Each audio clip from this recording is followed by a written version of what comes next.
Bismillahirrahmanirrahim. Qala al-muallif rahimahullah ta'ala wa nafa'ana Allah fi ulumihi fid dharaini amin. Bismillahirrahmanirrahim. Sudah ganti bab. Al-babus sabi. Al-babus sabi'u wal ishruna, utawi bab yang nomor 27. Iku fi mulazimatit ta'ati, di dalam menetapi taat, wa tarkil harami, dan meninggalkan perkara haram. Bab nomor 27 ini menerangkan tentang menetapi taat dan meninggalkan perkara haram. Bismillahirrahmanirrahim. Makna ta'ati, utawi maknane taat, iku al-qiyamu, melaksanakan bifurudillahi ta'ala, dengan beberapa kewajiban Allah ta'ala, wal ijtinabu, dan menjauhi limaharimihi, atas beberapa perkara harami Allah, wal wukufu, dan berhenti inda hududihi, atas rambu-rambunya, peraturannya Allah. Qala, berkata sapa Mujahid, Imam Mujahid. Mujahid itu adalah tabi'in, ulama tabi'in. Tadi sakbare sahabat. Qala, berkata sapa Mujahid, fi qaulihi, di dalam ucapane fi qaulihi, di dalam firman Allah azza wa jalla, pada surat Qasas ayat 77 ini, wala tangsa nasibaka minat dunya. Yang dibahas itu wala tangsa nasibaka minat dunya. Itu pertamanya kan ayatnya begini, wabtaghi fima ataka darul akhirata wala tangsa nasibaka minat dunya. Itu. Tapi yang dibahas ini kata Syekh Al-Mujahid, wala tangsa nasibaka minat dunya, wala tangsa, dan jangan melalaikan kamu, jangan lupa kamu, nasibaka, yang menimpamu, minat dunya, dari dunia. Pertama ini kan wabtaghi fima atakat darul akhirah. Wabtaghi, dan carilah yang datang padamu, wabtaghi fima, di dalam sesuatu, ataka, yang datang apa sima padamu, wabtaghi fima atakat darul akhirat, pada rumah akhirat. Maksudnya nih, perkara akhirat iki perintahe wabtaghi, cari. Nek mencari itu rekoso. Mencari itu butuh tenaga, butuh perjuangan, butuh ilmu. Mencari perkara akhirat apa ae, ilmu terutama. Itu rekoso. Orang domblong tok terus pinter dhewe, ndak ada seperti itu. Anak kiai top ngomong yang penting enggak usah sinau, enggak usah belajar, enggak usah mondok, domblong-domblong tok, ngelak pinter dhewe, itu goblok tenan. Soalnya al ilmu itu la muwarasa. Kata Nabi, al ilmu la muwarasa. Ilmu itu bukan warisan. Tapi al ilmu bitta'allum. Ilmu itu dengan cara belajar. Belajar pada siapa? Ya pada guru. Nah, seperti itu. Matane ketika perkara-perkara akhirat itu disuruh mencari perjuangan, butuh tenaga, butuh pikiran, butuh semacam-macam. Seperti itu. Tapi terusannya ayat kuwi wala tangsa nasibaka minat dunya. Oleh dunya aja lali, itu cara kasare seperti itu. Sampai wis ninggal kabeh alasane mencari akhirat itu di jalan Allah, tinggali kabeh anak bojone misalnya, gak dipikir sama sekali. Nah, semacam itu salah kaprah. Bismillahirrahmanirrahim. Kata Syekh Mujahid, bagaimana masalah wala tangsa nasibaka minad dunya? Huwa utawi itu dawuh Allah itu, ayak malah, supaya beramal atau bekerja sapa al abdu hamba bi taatillahi ta'ala, dengan taat kepada Allah Ta'ala. Itu maksudnya hamba itu mengerjakan apa saja itu atas dasar taat kepada Allah Subhanahu wa taala. Itu seperti itu intinya. Bismillahirrahmanirrahim. Wa'lam, dan ketahuilah anna aslat ta'at, sesungguhnya asal taat iku al ilmu, mengetahui billahi pada Gusti Allah. Nah, itu penting ini. Kemarin dulu kan sudah saya ngaji kitab tauhid. Kitab tauhid itu menerangkan tentang sifat-sifat Allah, dzatiyai Allah. Itu makanya Imam Syafi'i itu mengatakan ilmu itu yang harus dipelajari duluan itu adalah tauhid. Baru setelah tauhid khatam itu menginjak pada fikih. Setelah fikih khatam menginjak pada tasawuf. Begitu urutannya. Karena tauhid itu pondasi. Tauhid itu pondasi. Sampean pengen ngaji yo hari Minggu kedua itu di masjid itu bisa ngaji tauhid. Kitab karangan Mbah Mun.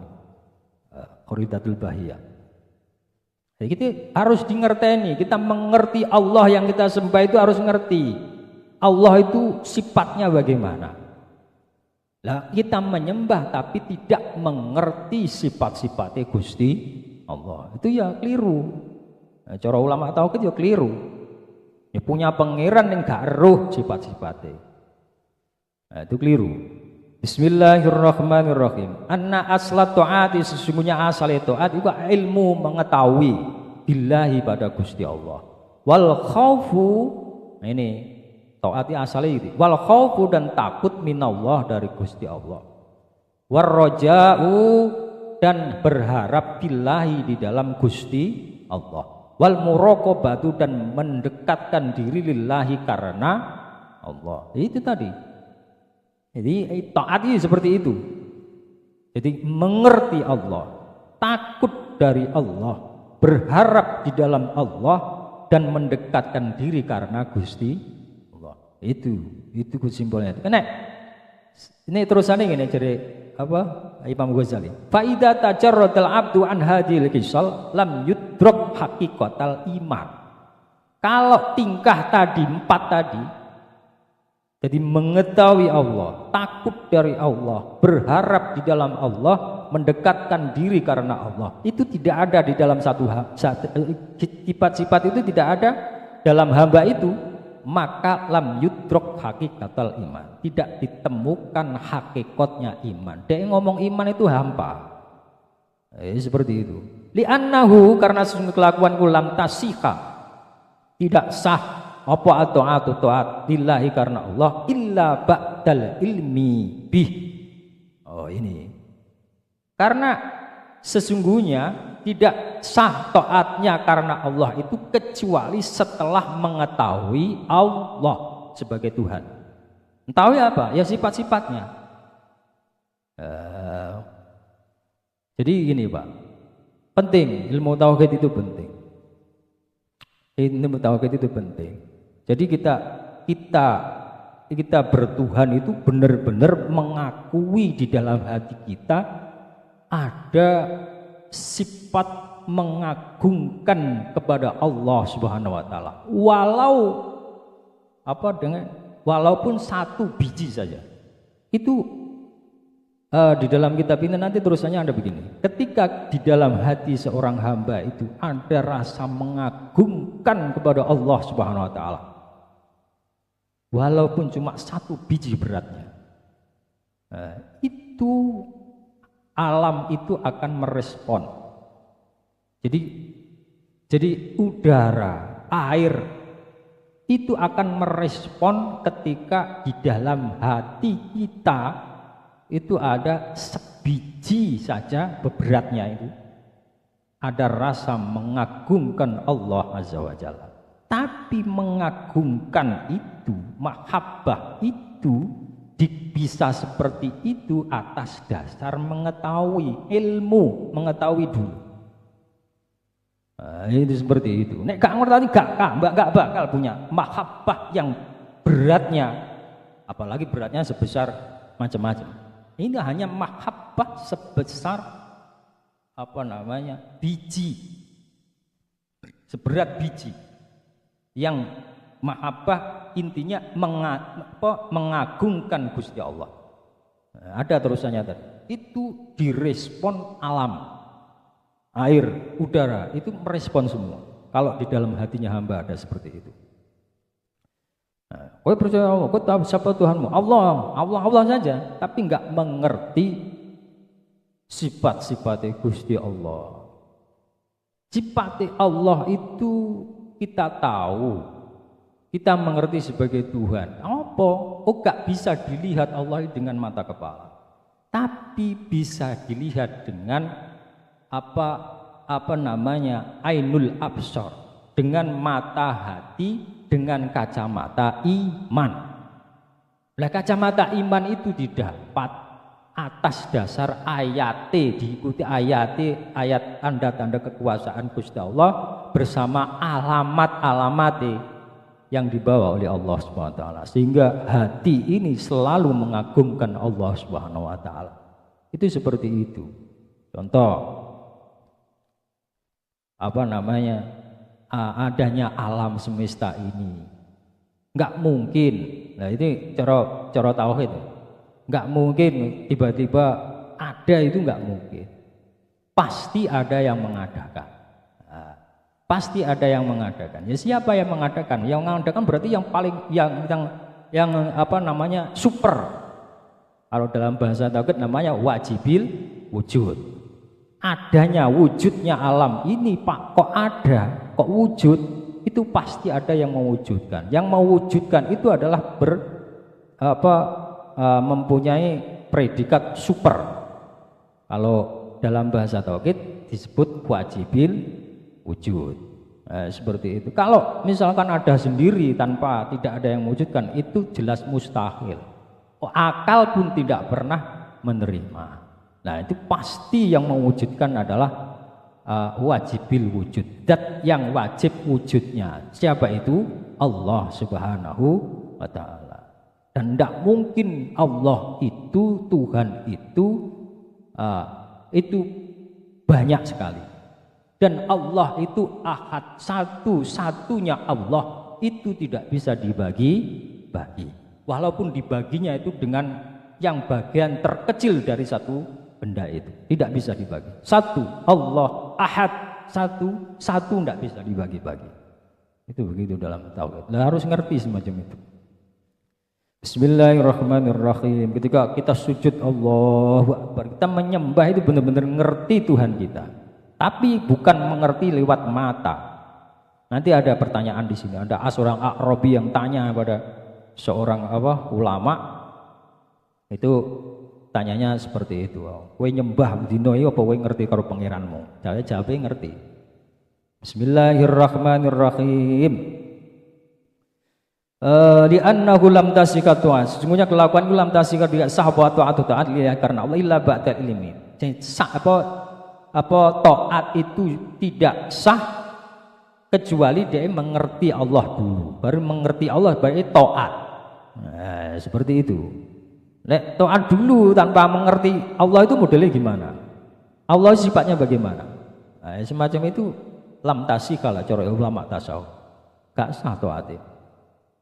Bismillahirrahmanirrahim. Wal imanu taiman diwujudihi dengan wujudnya Allah. Khaliqun dat yang membuat, aliman dat yang mengetahui, qadirun dat yang kuasa, la yuqitu yang tidak bisa melimputi atau melebihi dengan Allah. Apa wala yuqitu yang bisa tidak bisa melebihi dengan Allah? Apa ilmu atau mengetahui, walayatasawwarhu yang tidak bisa digambarkan sapa si Allah. Wahum utai semua sifat itu sifat Allah itu khaliqon, aliman, qadiron. Sifat-sifat Allah itu laisa kamislihi syai'un, laisa kamislihi syai'un wa huwas samiul basir. Laisa iku tidak ada kamislihi seperti Allah apa sayun sesuatu wa huwa kali utawi Allah itu as-sami'u dat yang maha mendengar, al-basiru dat yang maha melihat. Jadi apapun itu tidak bisa disamakan dengan sifat-sifatnya Gusti Allah. Seluruh sifat-sifatnya Gusti Allah itu qadim. Nek qadim itu tidak akan rusak. Sedangkan sifat-sifatnya makhluk itu adalah kudus, baru. Nek baru asalnya enggak ada terus ada, kemudian nanti akan rusak. Itu seperti itu. Nah, nek misalnya sifat seluruh sifat Allah itu qadim, dahulu. Nek dahulu nanti tidak akan rusak. Sama dengan firman Allah. Jadi Al-Qur'an itu la saut wala kalam. Ini rada jero. La saut wala kalam. Tidak ada suara dan tidak ada tulisan. Itu diturunkan di Lauh Mahfuz. Nah, Quran yang dari Lauh Mahfuz itu diturunkan ke dunia dengan perantara malaikat Jibril. Itu. Jadi sampai peringati tanggal 17 Ramadan itu turunnya wahyu pertama itu dari Lauh Mahfuz dengan perantara malaikat Jibril kepada Nabi kita Muhammad Sallallahu Alaihi Wasallam. Kemudian dibukukan zamane Sayyidina Utsman bin Affan. Itu yang membukukan zaman Sayyidina Utsman bin Affan manusia apa Tuhan? Manusia. Quran yang ada itu nanti pada akhirnya rusak. Rusak itu dihilangkan oleh Gusti Allah karena memang yang tulisannya manusia, bukan Allah. Ya toh? Saya ulang lagi. Quran yang ada itu adalah tulisannya manusia. Tapi sama perbunyinya dengan apa yang ada di Lauh Mahfuz. Karena dari Lauh Mahfuz itu diterima oleh nabinya juga manusia, sehingga suaranya mengucapkan firman Allah sama sehingga bisa ditulis. Nah, Quran yang kita baca itu adalah nanti akan rusak karena itu sudah tulisannya manusia. Yang asli di Lauh Mahfuz itu qadim, tidak akan rusak selama-lamanya. Firman Allah, kalami Allah tidak akan rusak selama-lamanya.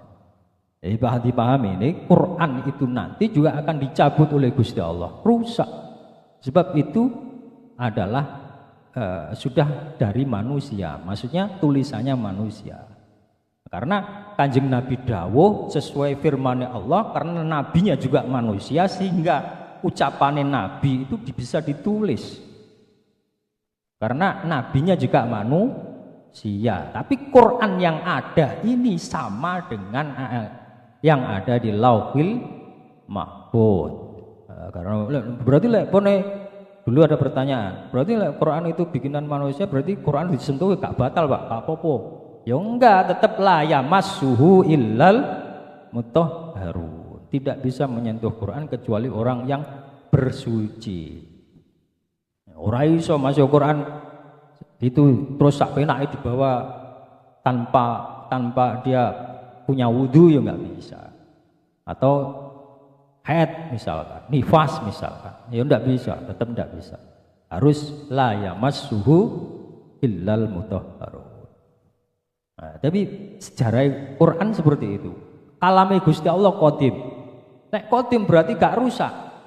Nah, kan begitu pertanyaannya. Nah, kalam qadim itu sejarahnya dari Lauh Mahfuz yang itu yang tidak rusak.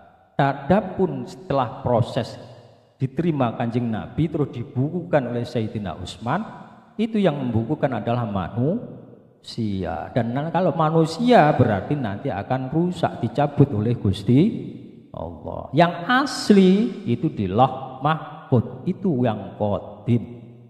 Kalau Gusti Allah qadim itu enggak akan rusak. Bismillahirrahmanirrahim.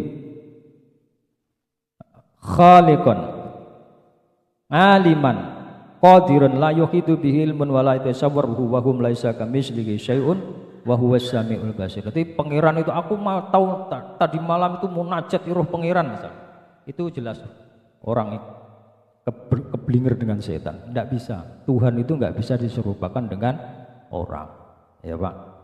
So zaman akhir ngono ku yo kadang wong aneh-aneh banyak seperti itu. Tapi yo makodi kodine sapa. Nah, semacam itu kita harus tahu Allah itu nggak bisa diserupakan dengan apapun. Tidak bisa. Tidak bisa walaupun apapun tidak bisa. Kita mengerti itu dengan ainul basirah, dengan mata hati. Mata hati itu dari iman kita kepada Allah Subhanahu wa taala. Iman kita itu sah tadi dikatakan itu harus mengerti dulu Allah. Ilmu Allah dulu. Ya seperti itu. Baru kita ketika sholat Allahu Akbar sujud kita mengerti Allah Tuhan kita yang kita sembah. Ya seperti itu. Bismillahirrahmanirrahim. Ini ada tak terus nih sih. Qala berkata sapa Arabi wong desa Arab desa li Muhammad bin Ali bin Husain radhiyallahu anhu. Pada Muhammad bin Ali bin Husain. Pertanyaannya begini, hal ra'aita Allah hina abadtahu? Apakah kamu melihat Allah ketika kamu menyembahnya?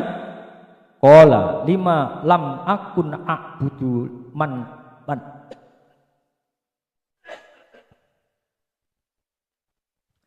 lam akun a'budu man lam arahu. Tidak bisa melihat saya menyembah pada zat yang tidak saya sembah. 5 akun ngono ya. 5 akun a'budu man lam arahu. Kenapa saya tidak bisa melihat, tidak bisa menyembah pada orang yang saya lihat? Maksudnya kowe iso ndelok pangeranmu ketika kowe nyembah. Jawabe, lho piye aku gak iso ndelok ketika wong aku nyembah. Ya jelas iso maknane seperti itu. Qala kaifa ra'aitahu? Terus bertanya lagi Arabi ini, bagaimana kamu melihatnya? Qala lam tarahul absar. Lam tarahu tidak melihat sapa kamu pada Allah al absar pada mata itu. Bimusyahadatil ainani dengan melihat dengan dua mata. Lakin ra'atahu al-quluba bihaqiqatil iman. Tapi melihat kamu pada Allah itu dengan beberapa hati dengan hakikatnya iman. Itu la yudraku bil hawasi, tidak ditemukan sapa Allah bil hawasi dengan jisim. Wala yusbihu dan tidak bisa menyerupai sapa Allah bin nasi dengan manusia. Tapi ma'rufun diketahui sapa ya si Allah bil ayati dengan beberapa tanda-tanda kekuasaan Allah, man'utun yang diikuti bil alamah dengan beberapa alamah. La yajuzu yang tidak boleh fil qadiyah di dalam beberapa keputusan apa dalika itu semua Allahu kecuali Gusti Allah. La ilaha illa huwa rabbul ardi was samawat. La ilaha tidak ada Tuhan iku maujud illa huwa kecuali Allah rabbul ardi yang jadi Tuhannya bumi was samawat dan yang menjadi Tuhannya beberapa langit. Jadi seperti itu. Tadi kita mengerti itu. Bagaimana saya nggak ngerti, saya menyembah nggak ngerti Tuhannya. Kata Muhammad bin Ali bin Husain. Tapi caranya ngerti. Caranya ngerti bukan dilihat dengan cara melihat dua mata, tapi dengan cara hakikatnya iman. Nah, hakikatnya iman itu bisa mengerti kalau kita mengetahui Allah ilmu sifat-sifatnya Gusti Allah, hakikatnya Gusti Allah, baru kita mengerti ketika kita nyembah itu benar-benar dengan dengan hati yang mengerti bahwa Allah itu memang sebagai Khaliqul Alam, sebagai zat pencipta alam, baik bumi ataupun langit. Itu kita benar-benar mengerti. Nah, misalnya kita nggak mempelajari itu, kita ketika ketika kita sujud gak merasakan bahwa di situ ada zat pencipta yang menciptakan kita semuanya. Itu bisa dimengerti diri hakikatnya iman. Wallahu a'lam. Assalamualaikum.